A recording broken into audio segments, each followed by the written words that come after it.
여러분, 제가 목사 안수를 처음 받은 그날을 제가 기억하고 있어요. 그리고 늘 기억하기 위해서 노력합니다. 제가 그때 너무나도 큰 감격 속에서 목사로서 안수를 받았는데요, 제가 감격이 됐던 이유는 그 어렵다는 강도사고시를 통과했기 때문이 아닙니다. 제가 담당하고 있던 아이들에게 이제 축도를 해줄 수 있겠구나, 이런 이유 때문에 제가 감격이 됐던 것이 아닙니다.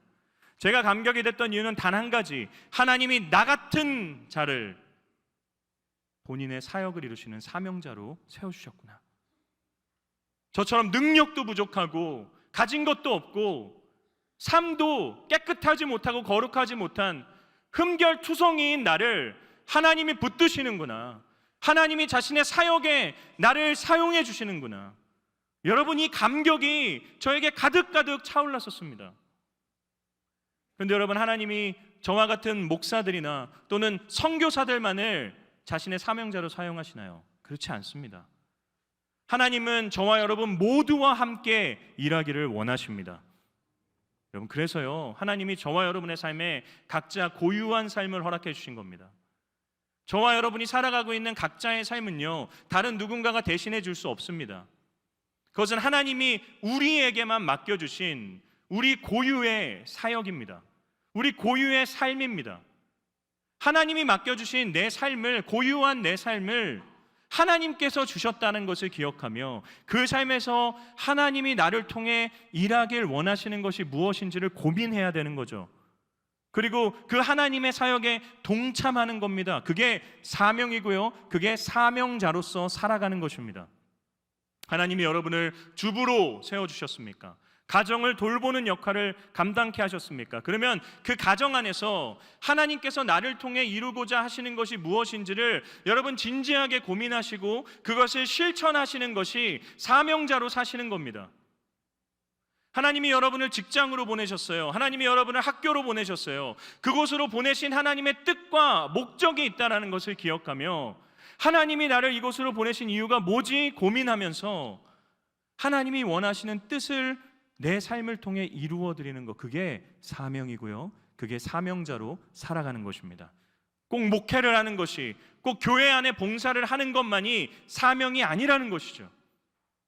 사랑하는 성도 여러분, 저는 저와 여러분이요, 하나님의 이 초청과 하나님의 부르심에 응답해서 각자가 살아가는 가장 평범한 일상의 삶에서 하나님의 뜻을 깨닫고 그 뜻을 이루어드리는, 하나님의 사역에 동참하는 일상의 사명자들이 될 수 있기를 우리 주님의 이름으로 축원합니다. 여러분, 그렇다면 하나님께서 저와 여러분을 통해서 이루고자 하시는 그분의 사역은 어떤 것일까요? 공통적인 두 가지의 사역이 있습니다. 오늘 본문에 그것이 등장하는데요, 여러분, 오늘 본문에는 앞을 보지 못하는 바디메오라고 하는 한 사람이 등장합니다. 당시에는 이 앞을 보지 못하는 분들을 위한 어떠한 배려도 없었기 때문에 바디메오가 할 수 있는 것이 아무것도 없었습니다. 그는 그저 매일같이 누군가에 의해서 앉은 자리에서 구걸하면서 살아갈 수밖에 없었습니다. 근데 어느 날 바디메오가 자신의 삶의 그 루틴과 동일하게 자신이 앉아있는 그 자리에서 구걸을 하면서 하루하루 살고 있는데 그의 귀에 이전에는 들어보지 못했던 여러 큰 사람들의 소란스러움이 들리게 되는 거죠. 그래서 누가복음 말씀을 보면 바디메오가 옆에 있는 사람에게 묻습니다. 이게 무슨 일이냐? 그랬더니 그 옆에 있는 사람이 이런 대답을 하죠. 나사렛 예수시라. 나사렛 예수시라 라고 하는 그 사람의 말을 듣고 바디메오가 곧바로 뭐라고 소리를 지르는 줄 아십니까? 우리 47절 말씀 한번 읽어볼까요? 읽겠습니다. 시작. 나사렛 예수시란 말을 듣고 소리 질러 이르되 다윗의 자손 예수여 나를 불쌍히 여기소서 하거늘. 아멘. 그 말을 해준 사람은 분명히 뭐라고 했나요? 나사렛 예수이다. 나사렛 출신의 예수라는 사람이 지나가고 있다. 그런데 바디메오는 그 말을 듣고 뭐라고 하나요? 다윗의 자손이여 나를 불쌍히 여기소서. 분명히 나사렛 예수다라고 표현을 했는데 바디메오는 다윗의 자손으로 예수님을 부르고 있는 것이죠. 이 다윗의 자손이라는 호칭은 당시 유대인들이 이 하나님으로부터 보냄을 받은 자신들의 민족을 구원해줄 구원자를 지칭하던 호칭이었습니다. 그래서 바디메오가 지금 예수님을 향해서 다윗의 자손이여 부르짖고 있는 것은 하나님, 당신이 나를 구원하실 수 있고 나를 붙드실 수 있는 구원자이십니다 라는 것을 선언하고 있는 것이죠. 바디메오는 예수님을 만나기 전부터 이미 예수님께서 52절 말씀에서 말씀하신 것처럼 그에게는 이미 예수님을 믿고 구원을 받을 만한 믿음이 있었다라는 것이죠. 저희가 이 바디메오의 고백 속에서 이런 생각을 해봐야만 합니다. 어떻게 바디메오는 예수님을 향한 이런 고백을 드릴 수 있었지? 바디메오는 앞을 볼 수 없는 사람이었습니다. 그는 예수님을 직접 찾아갈 수 없던 사람이에요. 바디메오는 예수님이 행하신 그 놀라운 기적을 직접 본 사람이 아닙니다. 그는 예수님께 나아갈 수 없었어요. 예수님의 가르침을 직접 들었던 사람이 아닙니다. 그런데 그가 어떻게 예수님을 만나기 전에 이미 예수님에 대한 지식을 가지고 있었을까요? 그의 주변에 예수님에 대해 이야기하던 수많은 사람들이 있었기 때문이죠. 보지 못했으나 그 말하는 사람들의 소리를 바디메오가 들은 것입니다. 사랑하는 여러분, 여러분이 만약에 바디메오의 상황이었다면 한번 생각을 해보십시오. 예수님에 대한 소문이 어떤 것입니까? 그분이 귀신 들린 자, 그 귀신을 쫓아내시고요, 수많은 기적들을 행하시고요, 특별히 걷지 못하는 자를 일으키시고요, 듣지 못하는 자를 듣게 하시고요, 무엇보다 자신처럼 보지 못하는 자를 보게 하신다라고 하는 소문이죠. 여러분, 바디메오가 이 예수님에 대한 소문을 처음 누군가로부터 들었을 때 그의 마음이 어땠을까요? 내가 지금 앞을 보지 못한다고 해서 지금 나를 놀리는 건가? 이게 말이 돼? 라는 생각을 했을 것입니다. 그런데 자기 주변에 자신에게 예수에 대해서 이야기해 주는 사람이 점차 늘어나는 거예요. 계속해서 예수에 대한 이야기가 자기 속에 들리게 됩니다. 그런데 그 모든 이야기들이 자기가 처음에 들었던 이야기와 동일한 이야기인 것이죠. 여러분, 바디메오의 마음속에 점차 뭐가 생겨났을까요? 희망이 생겨났을 겁니다. 그의 마음이 떨리기 시작했을 거예요. 어쩌면 나도 그 예수라는 사람을 만날 수만 있다면, 그 예수라는 사람이 내 삶에 찾아와 주시기만 한다면 나를 절망 가운데 빠뜨린 나의 이 문제들이 해결받을 수 있겠구나. 사랑하는 여러분, 하나님께서 저와 여러분을 초청하시는, 동참하길 원하시는 사역이 어떤 것입니까? 우리 주변의 바디메오들에게 예수 그리스도를 선포하는 일입니다. 여러분, 전도에 대한 이야기는요, 늘 우리를 불편하게 하죠. 특히 목사가 설교 가운데 전도해야 된다는 이야기를 하면요, 마치 교회 숫자를 늘리기 위한 것으로 생각하시기도 합니다.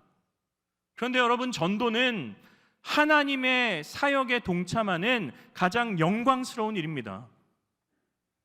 여러분, 이 세상에서도요, 사람의 생명을 살리기 위해 고군분투하는 분들을요, 여러분, 존귀한 자로 여겨주고 있지 않습니까? 고귀한 직업을 갖고 있다라고 이야기합니다. 근데 전도가 어떤 것입니까? 전도는 영원히 죽을 수밖에 없는 사람들을 영원한 생명으로 이끌어가는, 생명을 살리는 가장 존귀하고요, 가장 고귀한 일입니다. 억지로 해서도 되는 것도 아닙니다. 누구를 위해서 하는 것도 아닙니다. 하나님을 위한 것이 아니에요, 여러분. 저와 여러분이 누군가를 전도하지 않는다고 해서 하나님의 구원의 사역이 막히나요? 그렇지 않습니다. 하나님은 하나님의 일을 해 나가십니다. 하나님은 하나님이 계획하신 사람들을 반드시 구원하십니다.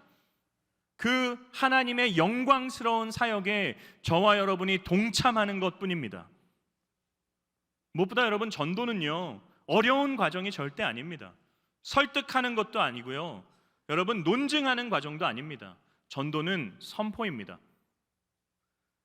이전의 바디메오처럼 예수님을 알지 못하던 자들에게 나아가서 모든 문제의 해결자가 되시는 예수 그리스도를 그냥 선포하는 것뿐입니다.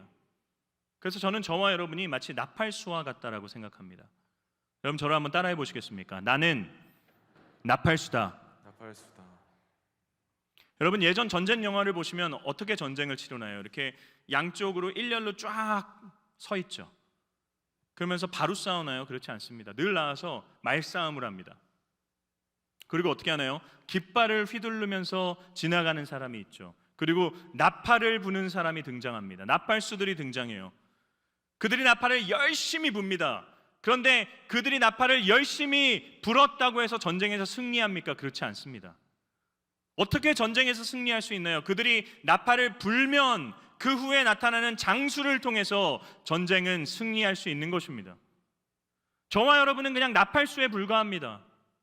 우리는 누군가의 마음을 변화시켜서 예수 그리스도를 믿게 할 수 있는 능력이 없는 자들입니다. 우리가 할 수 있는 것은 그냥 선포일 뿐입니다. 나팔수로 때를 얻든지 못 얻든지 하나님께서 내 옆에 보게 하신 바디메오들에게 나아가서 예수 그리스도의 복음을 선포하는 것뿐입니다. 선포하면 하나님께서 일하십니다. 여러분, 제가 이번에 기독신문을 이번 주에 보는데 거기에 전도 세미나 하나가 이렇게 광고가 올라와 있었어요. 그런데 거기에 이런 문장이 있었습니다. 전도는 실패가 없다. 안 하는 게 실패다. 여러분, 왜 전도에 실패가 없습니까? 우리의 선포를 통해 일하시는 하나님은 실패하지 않으시는 분이기 때문입니다. 제가 아는 한 권사님이 계세요. 이 권사님은 평생 자신의 아들의 구원을 위해서 기도하신 분입니다. 끊임없이 아들에게 복음을 이야기하고요, 끊임없이 교회를 가야 된다 권면하셨는데 그 아들이 끝까지 귀를 닫았어요. 그리고 이 권사님이 그렇게 오랜 시간을 기도하셨는데 결국 소천하셨습니다. 장례식장에 목사님이 오셨어요. 그리고 그 목사님이 설교를 하셨는데 하나님이 그 아들의 마음을 움직이셨어요. 그분이 그 장례식 때의 설교를 듣고 교회로 나와서요, 예수님을 믿고 영접하게 되었습니다. 그 권사님에게 있어서 자신의 선포가 실패했다라고 생각하실 수도 있을 것입니다. 그런데 여러분, 하나님은 실패하지 않으십니다. 하나님은 실패하지 않으세요. 하나님은 끝까지 자신의 일을 해나가십니다.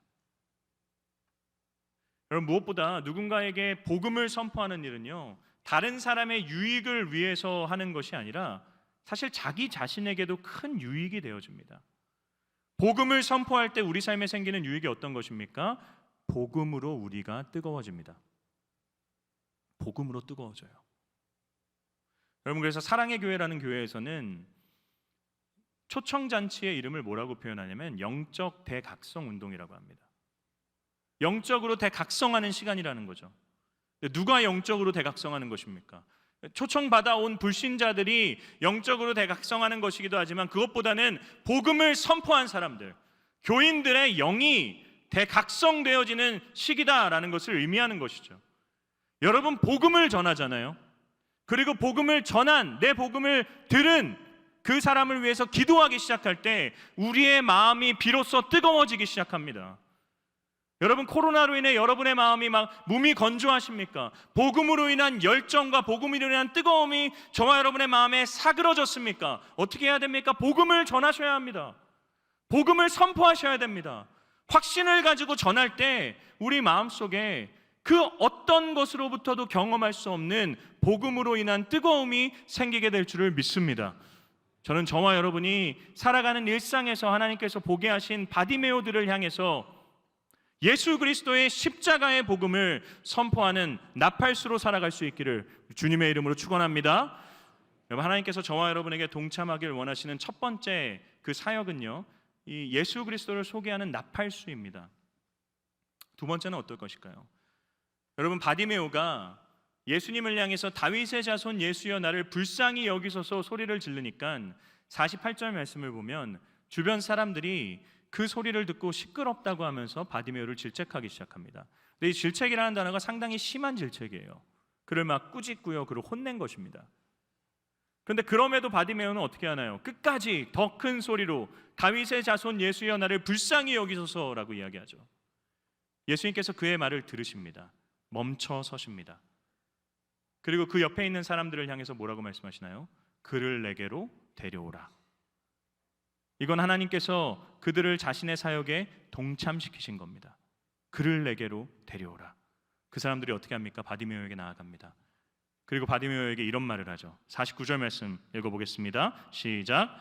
예수께서 머물러 서서 그를 부르라 하시니 그들이 그 맹인을 부르며 이르되 안심하고 일어나라 그가 너를 부르신다. 아멘. 아멘. 가장 먼저 가서 바디메오에게 그들이 한 이야기는 안심하라예요. 왜 안심하라라고 이야기했을까요? 바디메오가 안심하고 있지 못했기 때문에, 바디메오가 떨고 있었기 때문에, 바디메오가 두려워하고 있었기 때문에.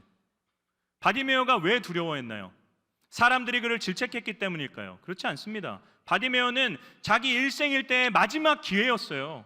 사람들이 뭐라고 하든 간에 신경 쓰지 않았습니다. 더 큰 소리로 외쳤습니다. 사람들의 질책이 두려웠던 것이 아니라 바디메오를 두렵게 만들고 떨게 만들었던 이유는 예수님께서 나의 외침을 외면하시고 그냥 떠나실까 봐, 예수님이 나를 치료해 주지 않으실 것에 대한 두려움이 있었다는 것이죠. 그래서 그들이 가서 얘기하는 것입니다. 안심하라. 그가 너를 부르신다. 그가 너를 만나길 원하시고 그가 너를 치료하기를 원하신다. 사랑하는 여러분, 하나님께서 저와 여러분을 초대하시는 자신의 사역이 어떤 것입니까? 우리 주변에 두려워하고 있는 바디메오들을 안심시키는 사역입니다. 여러분, 저희 주변에도 예수 그리스도가 다윗의 자손임을, 구원자임을 알고 있음에도 불구하고 해결되지 않는 자신의 삶의 문제들로 인해서 두려워하고 떨고 있는 수많은 바디메오들이 계시지 않습니까?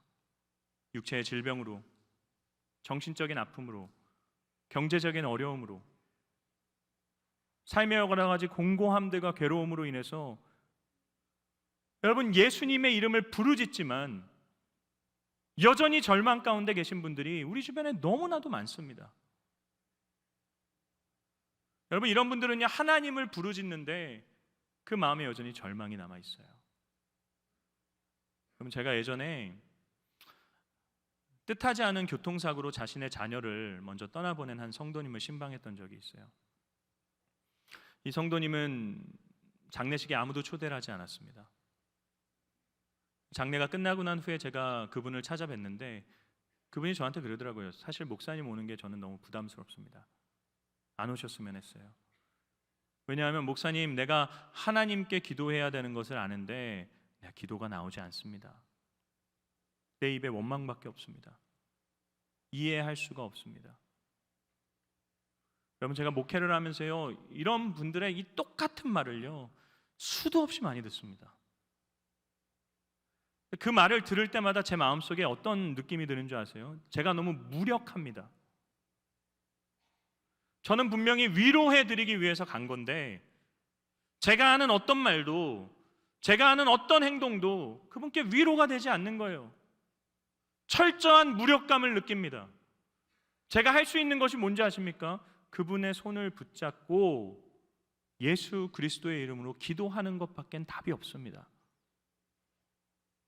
오늘 설교의 표현대로라면 그분의 손을 잡고요, 예수님께로 인도하는 것 외에 우리가 할 수 있는 것이 없습니다. 여러분, 50절을 보면요, 안심하라, 안심하고 일어나라, 그가 너를 부르신다라고 했더니 바디메오가 어떻게 했다라고 하네요. 뛰어 일어나서 예수님께로 나아갔다라고 합니다. 그런데 여러분, 눈이 먼, 앞을 보지 못하는 바디메오가 어떻게 그 수많은 사람들의 인파를 다 헤치면서 예수님을 찾아갈 수 있었을까요? 불렀던 그 사람들이 바디메오의 손을 잡고 예수님께로 인도한 것이죠. 그들이 할 수 있는 것은 아무것도 없습니다. 바디메오의 문제를 해결할 수 있는 능력이 그들에겐 없어요. 그냥 그들의 손을 붙잡고요, 그의 문제를 해결하실 수 있는 유일한 분이신 예수님께로 인도하는 것밖에는 답이 없는 것입니다. 저와 여러분도 그렇지 않나요? 저와 여러분은 능력이 없는 사람들입니다. 우리는 누군가의 절망과 아픔의 문제를 해결할 수 있는 능력이 아무것도 없는 사람들입니다. 우리가 할 수 있는 것은 무엇입니까? 그 사람의 손을 붙잡고 예수 그리스도의 이름으로 나아가는 것밖에 답이 없습니다. 우리는 무능력합니다. 그러나 우리의 기도를 들으시는 하나님은 능력의 하나님이십니다. 우리는 할 수 있는 것이 아무것도 없습니다. 그러나 우리의 기도를 들으시는 하나님은 능치 못할 것이 없는 하나님이신 줄을 믿습니다. 하나님이 저와 여러분의 주변에 믿음의 형제 자매들임에도 불구하고 눈물 흘리며 절망 가운데 놓여있는 분들이 계십니까? 하나님이 여러분에게 그 바디메오들을 보게 하셨습니까? 손을 붙잡고 기도해 주기를 원하고 계십니다. 언제까지요? 바디메오의 모든 문제가 해결된 그때까지. 한순간에 동정으로 끝나는 것이 아니라 그의 문제를 붙잡고 끝까지 그와 함께 씨름하고 그와 함께 눈물 흘리기를 하나님께서는 원하고 계신다라는 것이죠. 여러분, 하나님의 교회는요, 두 가지를 잘해야 됩니다. 하나는 교회 밖에 있는 바디메오들, 예수 그리스도의 복음을 알지 못하는 바디메오들에게 나아가서 그들의 삶의 유일한 구원자가 예수 그리스도시다라는 것을 선포할 수 있어야 됩니다. 그런데 하나님의 교회는 또 한 가지를 잘해야 돼요. 하나님께서 내 옆에 붙여주신 믿음의 형제자매들, 절망 가운데 있는 그분들의 손을 잡고 그분들을 위해 예수 그리스도의 이름으로 선포하며 기도할 수 있어야 됩니다. 우리의 경험과 우리의 어떤 것으로 위로를 삼는 게 아니라 안심하라, 그가 너를 부르신다. 안심하라, 하나님이 너를 붙잡고 계신다. 안심하라, 하나님이 너를 치료하기를 원하신다. 사랑하는 성도 여러분, 저는 저와 여러분이 누군가의 아픔을 외면하는 자들이 아니라 누군가의 절망 가운데서 나의 삶의 기쁨을 마음껏 펼치는 자들이 아니라 절망 가운데 있는 자들의 손을 붙잡고 예수 그리스도께로 인도할 수 있는 주님께서 허락하신 위로자가 될 수 있기를 우리 주님의 이름으로 축원합니다. 여러분, 그러기 위해서 저와 여러분이 늘 기억해야 되는 것은 내가 바디메오였다라는 것입니다. 여러분, 저와 여러분이 바디메오 아니었나요? 우리는 바디메오처럼 죄의 문제들 앞에서, 도저히 해결할 수 없는 죄의 문제로 인한 절망 앞에서 그냥 하루하루 죽어가고 있던 자들입니다. 우리의 삶의 이 여러 문제들을 스스로의 힘으로 해결할 수 없는 자들이었어요. 그런데 하나님께서 어떻게 하시나요? 자신의 아들을 보내주십니다. 자신의 아들을 이 땅에 보내주시고 자신의 아들을 우리를 위해 죽이세요. 예수님께서 십자가 위에서 뭐라고 선포하시나요? 다 이루었다. 이게 무슨 의미인 줄 아십니까? 하나님께서 우리에게 말씀하시는 거예요. 안심하라, 안심하라. 내가 너의 모든 문제를 해결했다. 안심하라. 나에게로 나아오라. 문제는 저와 여러분은 바디메오와 같은 영적인 소경들이라서 예수님을 스스로 찾아낼 수 없는 사람들입니다. 하나님께서 어떻게 하시나요? 수많은 사명자들을 우리 삶 가운데 보내주지 않으셨나요? 우리의 부모님이 될 수도 있고요, 우리의 배우자가 될 수도 있고, 우리의 자녀가 될 수도 있고요, 우리의 친구, 직장 동료, 길거리의 전도자들, 저와 같은 목사들, 수많은 사람들을 통해서 예수 그리스도의 복음을 우리 귀에 들리게 해주셨습니다. 우리 마음에 복음의 씨앗을 심어주셨어요. 또 수많은 사람들의 선포를 통해 그 씨앗이 자라나게 해주셨습니다. 그리고 하나님이 선택한 누군가를 통해서 이 자리로 나와서 예수님을 나의 구주로, 다윗의 자손으로 인정할 수 있는 은혜를 허락해 주셨습니다. 우리가 바디메오였습니다, 여러분. 우리가 영적인 소경들이었습니다. 거기서 그치지 않죠. 예수님을 믿었음에도 우리 삶에 찾아오는 여러 절망과 아픔들 가운데 신음하고 있는 저와 여러분을 위해 하나님 어떻게 하시나요? 수많은 믿음의 동역자들을 우리 옆에 붙여주십니다. 범어교회 공동체를 우리에게 허락해 주셨어요. 내 옆에서 나와 함께 울고 나와 함께 울 수 있는 믿음의 형제 자매를 내 옆에 붙여주셨습니다. 여러분, 절망 가운데 내가 주위를 돌아보지 못할 뿐이에요. 그러나 주위를 돌아보면 여전히 나의 손을 붙잡고 나를 위해 예수 그리스도께 기도하고 있는 수많은 믿음의 동역자들이 있습니다. 여러분, 절망 가운데 계십니까? 여러분의 주변을 돌아보십시오. 여러분의 손을 붙잡고 있는 누군가가 반드시 있을 것입니다. 그럼 무엇보다 성경이 이야기하는 놀라운 진리가 무엇인지 아십니까? 사람이 우리를 위로하기도 하지만 하나님께서 우리를 위해 간구하고 계신다는 것이죠. 로마서 8장 26절 말씀 큰 목소리로 한번 읽어보겠습니다. 시작. 이와 같이 성령도 우리의 연약함을 도우시나니 우리는 마땅히 기도할 바를 알지 못하나 오직 성령이 말할 수 없는 탄식으로 우리를 위하여 친히 간구하시느니라. 아멘. 나는 간구하지 못해요. 나는 말할 수 없는, 나는 마땅히 간구할 바도 알지 못합니다. 그런데 성령이, 우리 안에 계신 성령이 말할 수 없는 탄식으로 우리를 위해 간구하고 계십니다. 34절 말씀을 보게 되면 보좌 오른편에 앉아 계신 예수 그리스도께서 우리를 위해 친히 중보하고 계십니다. 그리스도인은 결코 혼자가 아닙니다, 여러분. 가장 외로운 것 같고 가장 절망인 것 같고 내 주위에 아무도 없는 것 같은 순간에도 우리 안에 계신 성령은 우리를 위해 중보하고 계시고 예수 그리스도께서는 여전히 우리를 위해 간구하고 계십니다. 하나님이 우리를 위해 기도하고 계십니다. 여러분 주변에 하나님이 붙여주신 수많은 사람들이 여러분을 위해 기도하고 계십니다. 안심하십시오. 힘을 내십시오. 하나님이 여러분을 붙들어 가실 것입니다.